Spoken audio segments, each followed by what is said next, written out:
Magandang araw, another day, another life. Amo din hunaan sa kumbana nga ilabas ang mga bata, maski sa boulevard lang, at least makadagandagan sila, makasuroy-suroy sila, malingaw ilang mga mata. Then after ani, Jollibee na mo sila. Kani nga video, well, tan-awon ninyo, magchika-chika lang sa takay.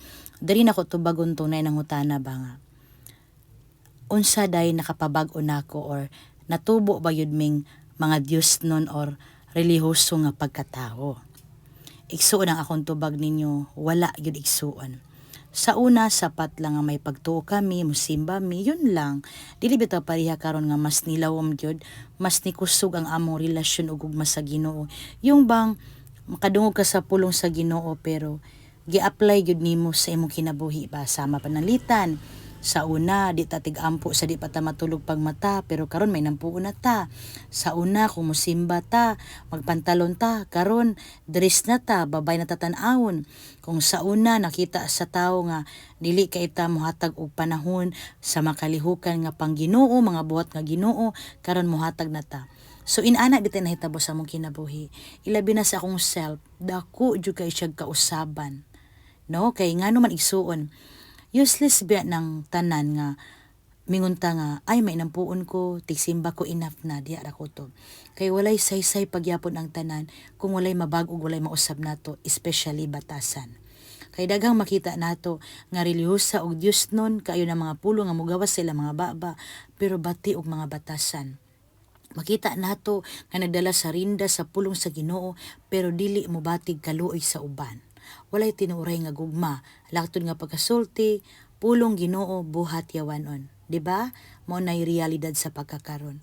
Mo na igsuon maningkamot yun ano, yun bang ang pagbago nga dili man nakasa, pero at least bintaha na lang nga doon na yun makitang kausaban, lami sa pamati. Ag una yun natong buhaton igsuon kung ikaw lang bitaw yun magampo. Kanang pag-ampong tinuray kinasing-kasing, mag-una yun sa pag-ampo.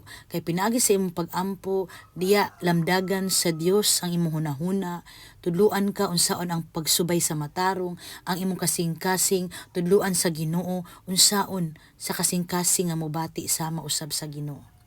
Pero pag alang-alang lang na atong pagtuo hilaw lata, walay saysay pagyapon ang tanan. Plus kita pod, dili pud ta maningkamot nga mabag-o ta, wala pagyapoy kapuslanan. Igsuon ayaw biya kalimot ha, nga gipadayag sa Juan 14 verse 15 nga ang tinuod nga nahigugma sa Ginoo magtuman siyang sugo. Og dili tanang nagtawag og Ginoo makaadto sa gingharian kadto lamang nagtuman sa iya makasuguan.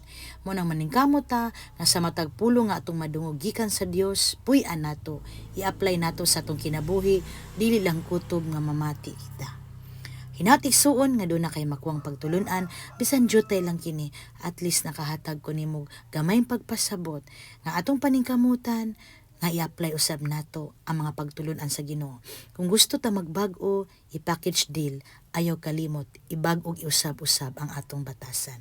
God bless igsuon, salamat sa pakikinig. Bye bye.